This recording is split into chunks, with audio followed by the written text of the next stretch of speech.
Opposed? Motion carries. Moving on, we have some new staff members from North Clinton. Welcome, guys. We are so glad that you're here. Miss Rael, would you like to come up? Do you want to introduce them first and then do your report, or do you want to do your report and then introduce them? Let me introduce them first. Okay. They want to get out and go see the ball game. I'm sure they do. It's an exciting night. It is. Meet the Blaze. Oh, leave. We have a couple of new assistants as well. Riley DeJarnette and Kayla Process, who are not here with us tonight, but we do have our 4 new, literal half the teaching staff is brand new this year. But we could not ask for anything better. So, let's see, there's Miss Brittany Malcolm, if you'll come on up. She is a 2019 ETSU grad from Bristol, Tennessee, and she's had some other teaching interim positions, but she was 3rd grade at Inskip last year and in Knox County. She is absolutely great at building relationships with her students, and she is our 5th grade teacher this year. And then Peyton Tippett. And Peyton Tippett is our 4th grade teacher this year, and she graduated in 2023 from UT with her master's in elementary education, and she interned with some Anderson County schools. And this woman has academic classrooms happening in her 4th grade classroom all day long. If it's math, if it's reading, they are constantly talking. You would think you were walking into a college level classroom because they are having academic conversations at every possible opportunity. And then we have Emma Denton, and she is in 2nd grade.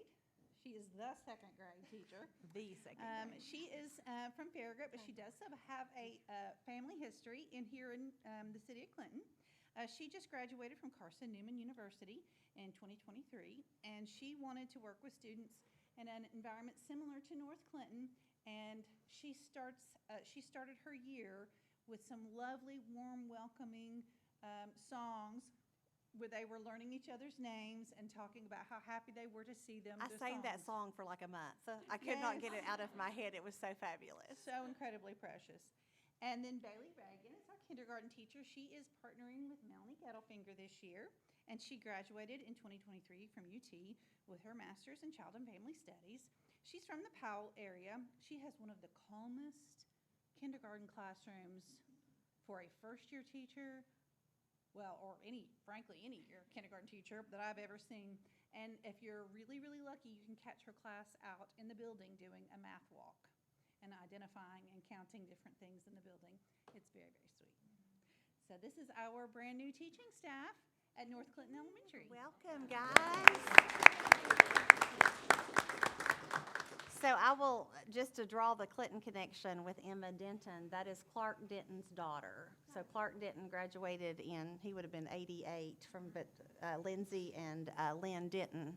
So I tell her that her mother taught me piano for 11 years. Grandmother. Yes. I always say your mother, and she's going to just come get me one day. But her grandmother taught me piano for 11 years, and I can still hear her getting mad at me for clicking because my nails would be too long. And then Bailey, why don't you tell them where you went to elementary school? So I went to Powell Elementary School, and Kelly was my principal. So I'm so old. I am so old. So she was,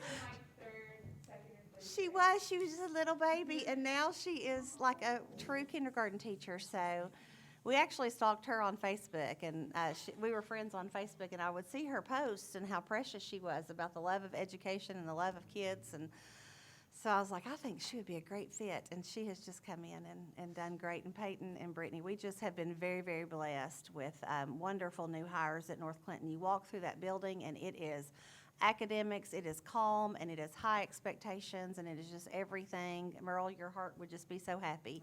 But welcome to Clinton City Schools. So this is the actual school board, and so their purpose is they're elected officials, and they help us with policies and procedures they're kind of the backbone of the success of Clinton City Schools.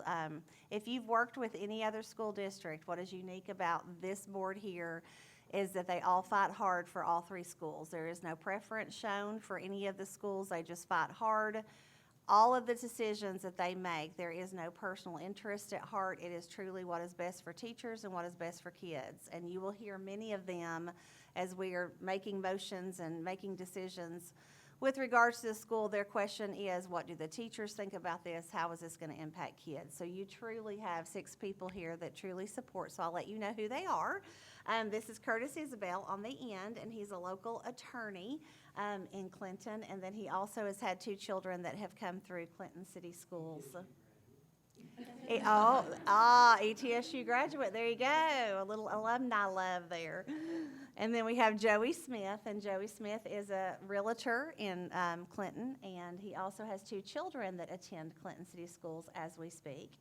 Then we have Merle Price, and Merle Price, most of her career was in Clinton City Schools. She actually was the principal at North Clinton Elementary.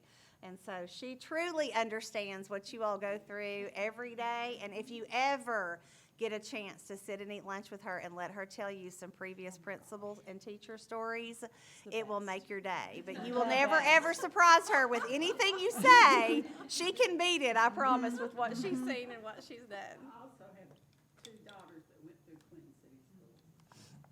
So, and then this is Dr. Tim Bible. He is a dentist in the area, and he has been our board chair for several years, and his wife actually is a teacher at Clinton Elementary, Vicki Bible. You may know her.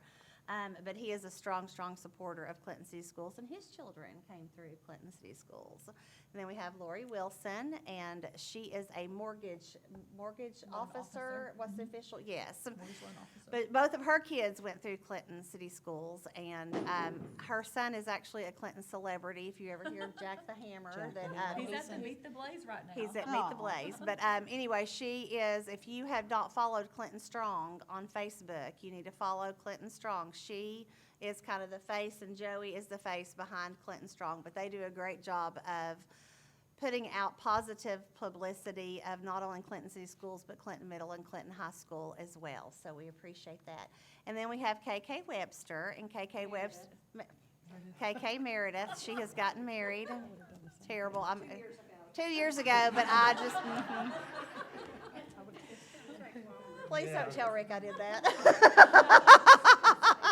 KK Meredith, but she has had several children come through Clinton City Schools. Now she has some grandchildren that are coming through Clinton City Schools. But honestly, all 6 of these people are such fans of what we do, and you all are just filled with such support. So these are just great people. So what we'll do right now is we're going to come around, and they're going to welcome you to Clinton City Schools, and then we're going to do a little North Clinton photo, and then we're going to let you either go to the Clinton Blaze game or go home and put your PJs on and crash, because you've got one more day to make it until fall break. So we'll come around.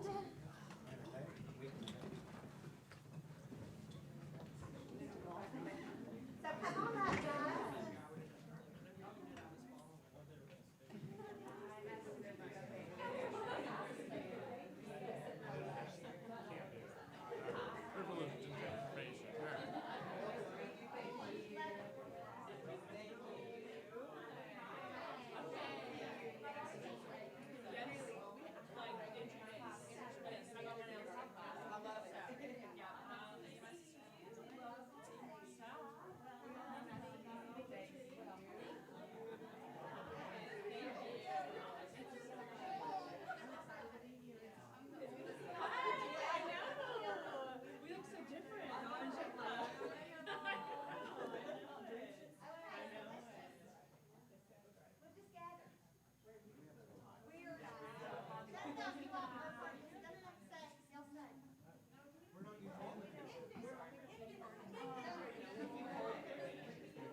Scott Ray's financial report if you would like to. He says that it's riveting.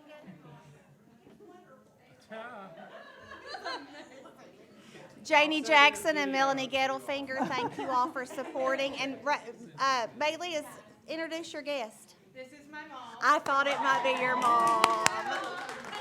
We are so glad that you came, and we're tickled she's here. You all have a great night. Thank you all.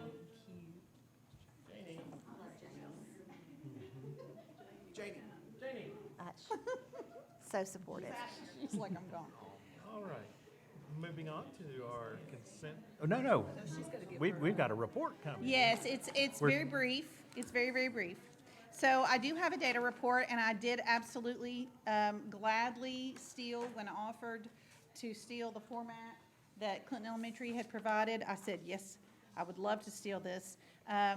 Just great, concise bits of information.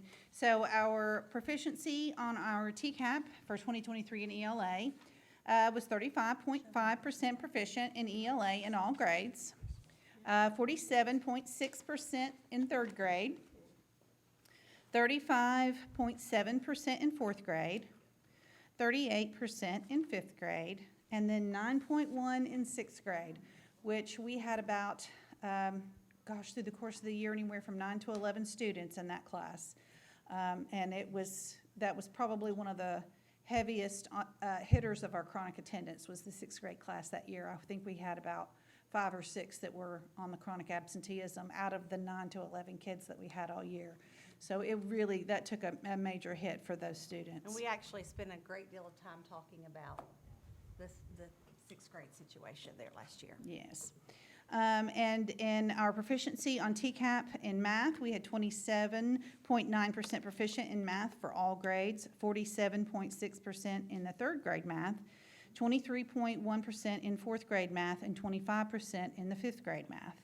0% proficiency in the sixth grade math, and that is definitely something that, especially as we talked about sixth grade and taking into account whether to have a sixth grade or not, I think that's going to serve North Clinton data fairly well. Our growth on TVOS for TCAP, we were a level 3 school, which we were not sure how that was going to play out, and we are absolutely thrilled to be a level 3 school. We were level 3 in all areas, literacy, numeracy, combined literacy and numeracy, and science. The only area we were not a level 3 on was social studies, and only sixth grade students take the social studies test. So that's pretty telling as well. We took a major hit percentage-wise in the post-COVID years with chronic absenteeism. I think the first couple of years I was at North, it was in the teens percentage rate, and we just struggled getting everybody to come back and follow the CDC procedures of non-quarantining and things like that. So we had 35.9% chronic absenteeism rate last school year. It was a reduction, 2.7% from the previous year. So we're still working on that, and Ms. Jordan, our attendance supervisor, has been a great help, as well as Officer Myville, in working to reduce and our social worker, Hillary Keith, in working to reduce the chronic absenteeism rate. Our Encore proficiency percentage, and that's our intervention intervention program. It's not the intervention program, but it's essentially trying to get students kind of over that hump from almost approaching that meeting the proficiency mark and to making sure they get over into the proficiency range. So they work on that all year. So 20 out of our 36 students that were in All-Core met or exceeded expectations, which was a percentage of 56%, which we expected it to be around that 50% mark. In iReady,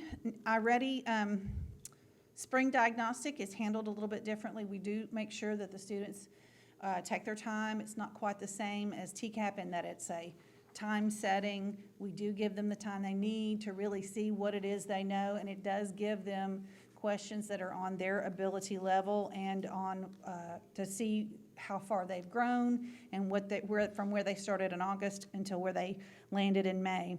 A year's worth of growth would be 100% growth, But in reading, we had 217% growth. So we had over 2 years' worth of growth from our reading from August to May, which we had 72% that hit the grade level in the iReady programming. It is highly correlative with the state testing, so it just makes you wonder what our students would really be able to do if they were allowed to take their time on state testing, but we know that that's not an option. Our math, we had 68% that were on or above grade level for iReady. We also had 181% growth from August until May in iReady. So given the opportunity to take the time they need to think through the problems, it really is nice to be able to see their actual growth in that way. We had some areas to celebrate for our testing. We had our North Clinton overall was a level 3, where we had some hope for that, and we didn't achieve that. We had 100% of our teachers were on a level 3 teacher or above on the TVOS data. And then also with TVOS, ELA students in all subgroups had a level 3 growth, which was really nice to see that we are really growing those students in their reading proficiency, knowing that reading is so tied to math, science, social studies, and all areas in which they're going to be continuing to learn.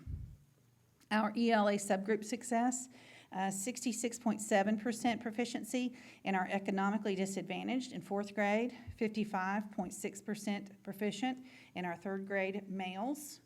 And in the math subgroup successes, we had 66.7% 3rd grade males and 56.3% proficient in 3rd grade economically disadvantaged. So you can see our 3rd grade is really kicking it into overdrive, and they kind of have to, unfortunately, with the 3rd grade retention law. This is very important that we get these kids where they're supposed to be proficiency-wise. Our areas to strengthen our goals that are on our school improvement plan. Our first goal is North Clinton will reduce chronic absenteeism rates by at least 5% by May of 2024.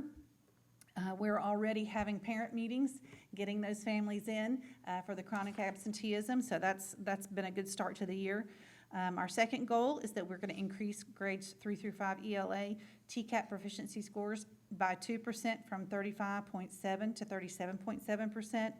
And in spring, increase our proficiency percentages in math on T and Ready by 2% in grades 3 through 5 from 28.6 to 30.6.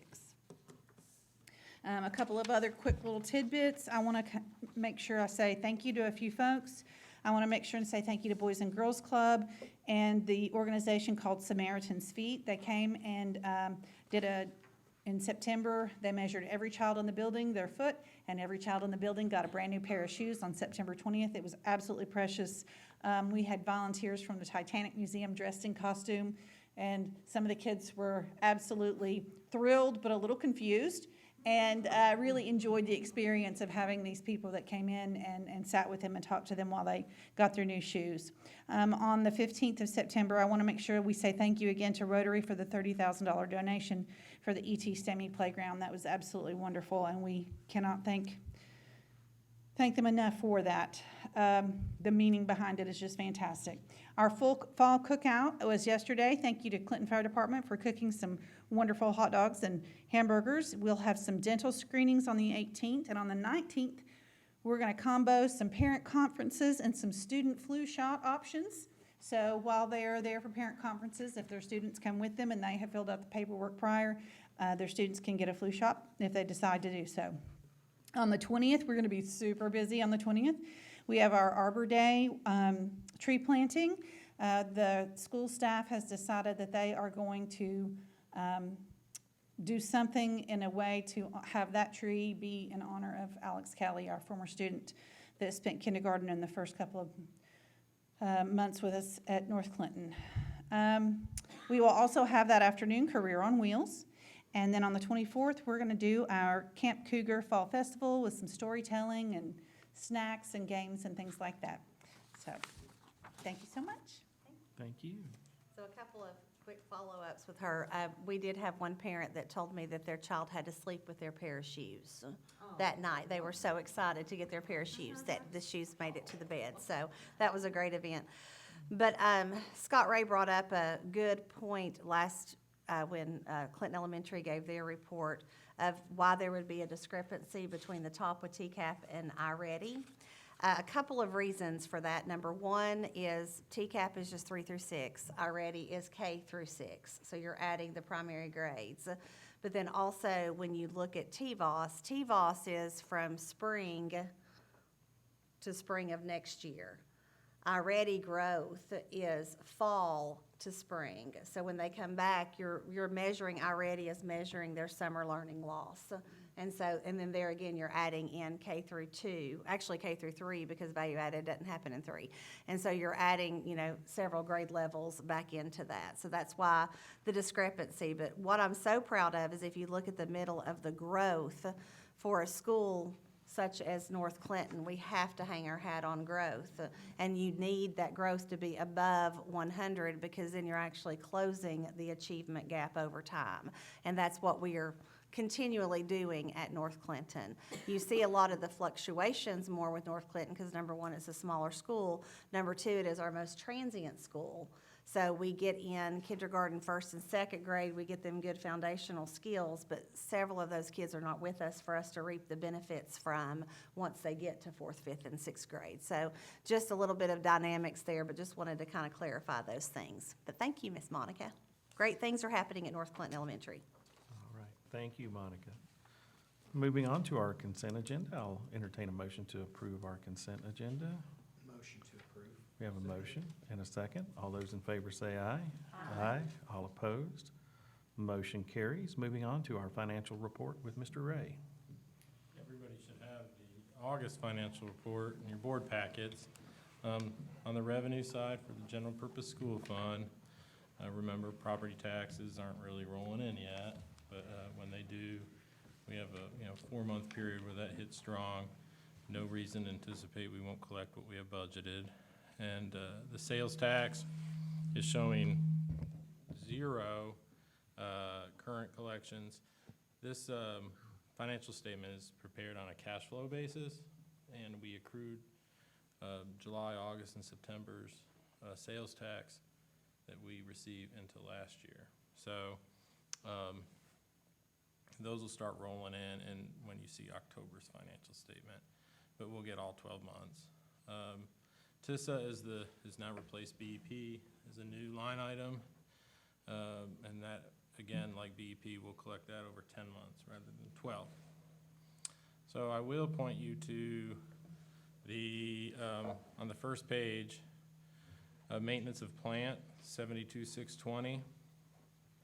If you see on the second column, it's 108,000 year to date. But on the next to the last column, it says month to date, 148,000. Well, that's impossible. The reason for that is accounts payable. Some of the accounts payable were paid off in July, and some of the accounts payable were paid off in August. When I reverse that, I reverse it July 1st. I don't wait and reverse some in on July and some in August. There's a couple of those that look a little off, and I know Joey would be looking at that later tonight and pointing that out to me. But if anybody ever did point that out to you, there's a reason for it. It's appropriate. Yet. And there's one on the federal projects, 72,210. It says year to date is 27,000, but in the month of August we spent 42. And again, we paid off some accounts payable in August, but I reversed that in July. I reversed it before we actually paid for it. That's the reason. Cafeteria has it as well. But overall, as expenditures are occurring as expected and budgeted, nothing exceptional to report. Any questions?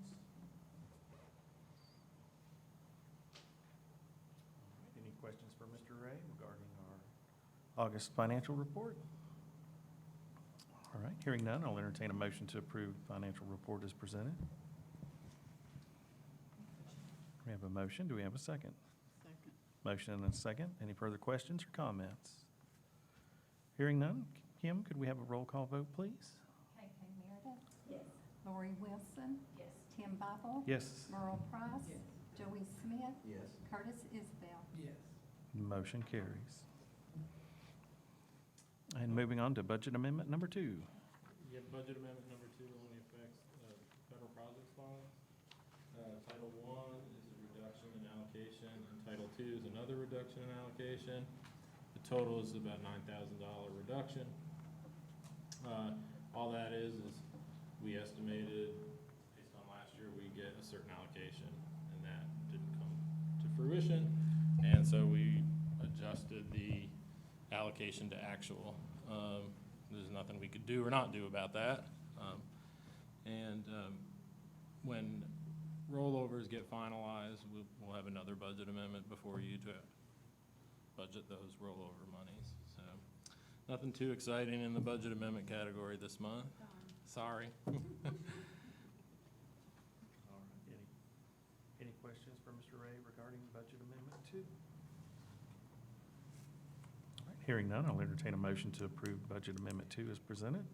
So moved. We have a motion. Do we have a second? Second. Motion and a second. Any further comments? Hearing none. Kim, could we have a roll call vote, please? KK Meredith. Yes. Lori Wilson. Yes.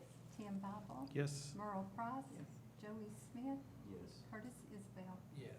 Motion carries. Thank you, Mr. Ray. We'll move on to new business. First item up is our 2024-25 school calendar. Okay, so we've got the proposed school calendar for school year 24-25. Basically, it's following the same formula that we have followed for the past several years. It is as closely aligned with Anderson County Schools as we could get it. We are continuing to do the day after fall break instead of the day before fall break for a in-service day. Other than that, it's relatively the same as what we have done. We'll be finishing up school before Memorial Day, still having our in-service or what we call collaborative days approximately once a month. I do believe, if I'm not mistaken, that we will be going to school on a half-day on Friday, and Anderson County will not start until that Monday, the 5th. But Anderson County also staggers their children in over the course of several days. We like to do that half-day so that we can see our students, and then we can fully start on a Monday if we at all can, and get a full 5-day week of instruction in there in August. And so that is what we are presenting for approval. All right. We have a calendar presented, 2024-2025. I'll entertain a motion to approve as presented. So moved. We have a motion. Do we have a second? Motion and a second. Any further questions or comments? All those in favor say aye. Aye. All opposed? Motion carries. Moving on to my favorite parts of the night. It will be to approve an RFP to be issued for our auditorium seats at Clinton Elementary School. So this has been a long time coming, and Scott Ray is super excited about this project. He cannot wait, and Abby Kidwell's doing some dances back there. This has been a long time coming. So we're going to go ahead and take the dive in. Actually, B and C, I'll kind of just combine those together, but it will need to be two separate motions. But we would like to move forward with an RFP to be issued for the removal of the auditorium seats and then a replacement of new auditorium seats. But while we are doing that, we need to do some ceiling remodeling in the auditorium. And we need to do that remodeling while the seats are out, because that's going to save us some money. So basically, the whole project will be seats coming out, ceiling work happens, then new seats come back in. And so it will be two official motions from you all, and timeline on that will just be to be determined based on supply chain and how fast we can get that to happen. So I see lots of smiles by the school board knowing that this needed to happen for a long time, and I actually see a smile from Mr. Ray that this is finally happening. So we may actually sell some seats for nostalgia reasons and just to have a piece of history. I think we ought to adopt new seats too. Yeah, I'd say a lot of people would adopt a seat. Or at least adopt a row. We could do that. Joey's gonna need a cushion. I about it. I don't That- think you need fabric in a school. The problem with fabric that would get cut by kids, so it's probably will still be some sort of harder chair, but just for durability purposes and dust and bodily fluid purposes, but so that we can actually clean them. But we will explore what options are available. Has anybody looked at the price of chairs? We actually, when we went to TSBA, when we go there this time, there will be some vendors there that do them. And we did get an estimate, and we're looking at probably close to $300,000 for the seats. And that's just a general estimate. It may actually be higher than that when you look at the installation and how prices have increased since Scott and I last priced them. So we'll just. Do you know how many what the seating capacity will be? Would it change? Are the new seats gonna be bigger? Would it? We have a few options. Basically, this is an old conversation. I think it's been over a year. But generally speaking, we would not lose capacity. And I think the last time we counted, there's close to 500 chairs, if I'm not mistaken. I think, close to that. So, I think we might lose a little bit to some handicap seating requirements, but those are ones and twos. so what we will do, the process will just be, we're asking permission to formally RFP it, and then before we approved any vendor, we would bring back to you what won the bid and get you all to approve the vendor and the price before we move forward. Money well spent. This would be an opportunity to paint it to like the walls. Are we gonna think about that or not? Because I think that would be the one time in history, it would be time to paint the walls. I agree. I mean, if you're gonna do it, I guess we'll do the whole thing. you'd have to remember that, you've got a demo, ceiling, paint, reinstall, and that probably won't happen in the summer. Yeah. So you're gonna lose access to the auditorium during the school year at some point in time, maybe before and after, maybe before school ends and then finishing up as school begins. But the more we add, the Yeah. bigger that gets, so. I agree that it should be painted because the demolition is gonna create just Mhm. nastiness. Mm-hmm. And the wall, I don't know what color the walls are. They're sort of They're white. they're white? Mhm. Are you sure? They were white. When I went to school. I think if we close down the auditorium for a period of time, knowing for improvements, I mean, Abby, you're doing school assemblies in the gym at this point, aren't you? I don't think it's been Just because used. it's so, we just, Yeah, we don't fit, I mean, just yeah, safely and that sort of thing, so. so. So, yeah, we can If we can it's do it closed for a during- while, we can during live with it. school. All right. All right, any further questions or comments? All right, we'll do these one at a time. Approve an RFP to be issued for auditorium seats at Clinton Elementary School. I'll entertain a motion. Motion to approve? Motion to approve. Do we have a Second. second? Motion and a second. All those in favor say aye. Aye. All opposed. Motion carries. Moving on, I'll entertain a motion to approve RFP to be issued for a ceiling remodel at Clinton Elementary School in the auditorium. So moved. We have a motion and a second. Any further questions? Hearing none. All those in favor say aye. Aye. All opposed. Motion carries. And the last one is altering our bids and quotations amounts. Yes, so Scott and I met and are requesting for this policy to be revised. The original policy said that any purchase that we made above $5,000 had to have 3 quotes. We're asking for that to be changed to $10,000. The RFP threshold will remain at $25,000. But what we're running into is when you're looking at something $7,000 or $8,000, they won't give you a quote unless you listen to a sales pitch, and then by the time you've spent the time trying to get those 3 quotes, really our return on investment is minimal. So we are requesting that we raise that threshold from $5,000 for quotes to $10,000. All right. Any further questions or comments? Hearing none, I'll entertain a motion to approve school board policy as presented on first and second reading. Make the motion to approve. We have a motion. Do we have a second? Second. Motion and a second. All those in favor say aye. Aye. All opposed? Motion carries. Moving on, our next school board meeting will be here November the 9th. TSBA is coming up in Nashville next month as well, and we'll move on to our director's report. So coming is just a few announcements. First, you have a folder, which we really regret that Danny Goins is not with us tonight, because he would thoroughly enjoy all the colored copies and the colored graphs that are in here for you.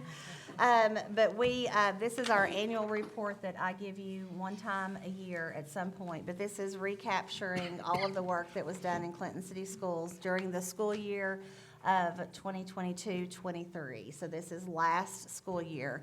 And basically, the process for doing this is it's just a chance for all supervisor and department heads to kind of summarize for you the work that has happened in each of the different areas throughout the school. So you're going to see some district data, you're going to see some updates from technology, from coordinated school health, from facilities to school securities, but it's just kind of a snapshot of everything that occurred during last school year and possibly over the summer before we began this school year. So I won't take time to highlight all of that, but I know that will be great bedtime reading for you all by the bedside. And if you have any questions, please reach out and let us know, and we'll be happy to provide some clarification. But I think after you read through the annual report, you will see that our people have worked very, very hard, and lots of great things happened across the district that we can be proud of last school year. Our CCS enrollment as of today is back where it was about last year. We were at 930 students in K through 6, and that's where we get our TISA funding from. And then pre-K through 6, that takes us to 968. So basically what we're looking at with the TISA to stay in that small school threshold, it's just K through 6. So we have room to grow with 70 kids before we would be over that 1,000 threshold. So attendance or enrollment is looking good. For those of you who may not be aware, Meet the Blaze is tonight. Actually, the girls are playing as we speak. Boys will play at 6:30. We're showcasing basketball, cheerleading, and dancing tonight. Winter Guard will be performing in subsequent games. They're still just getting started with their routine, but it will be more than fabulous. And then this year we actually have, as you recall, several years ago, Joey created an actual Blaze mascot costume for us and donated that to Clinton City Schools, and we actually have a Blaze mascot this year.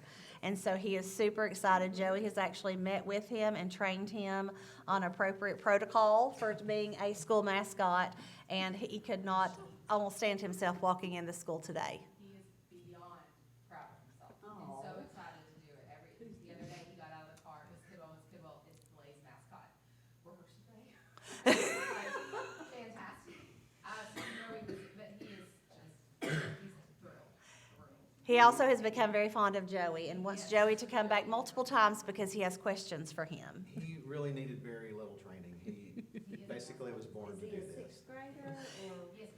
He is a sixth So he's grader. a future dragon mascot, is what you're trying to His tell me. brother, I believe, is the Hawk at the middle school. Oh, that's So he's a So it's legacy in the mascot. family. a legacy. It's going to be, it's fabulous. So just a reminder on our school calendar coming up, we have for years and years have had an in-service day the day before fall break, but we are having school tomorrow. And then we'll do fall break next week with the in-service day on Monday, October the 16th. Just wanted to do a public announcement that the funeral services for Alex Kelly, our North Clinton and Clinton Elementary School student who tragically passed away over the weekend, will be Friday at Holly Gamble. The receiving of friends will be from 5 to 7 with the service at 7 o'clock. They are still collecting money for funeral services. They're doing a GoFundMe, or you can drop off money at Holly Gamble. That's personally what we have chosen to do, just so that GoFundMe doesn't keep a portion of the funds. Everything would go straight to her. And then just an update on letter grades. At some point in November, we're going to expect for the full report card to be released that will include a letter grade for each school. The Department of Education is supposedly presenting their initial formula to the state board in a work session tomorrow. So once I get what that formula is proposed to be, I will let you all know. They actually, Jenna Sharp got an email from the department, and they have asked her to serve on an input committee. And so I think they're meeting 4 or 5 times during the month of October to receive input from principals and other school leaders. And so I know that Jenna Sharp will serve our system well on that committee and try to at least give a realistic voice for her input. But I think it's super neat that they have asked someone from Clinton City Schools to serve on that committee. So I'm eager to hear from her about how that process plays out and what kind of opportunity she was given to provide input. But that concludes my report for now. Any questions for me? All right. Any other questions, comments, anything? All right, hearing none, I'll declare this meeting adjourned.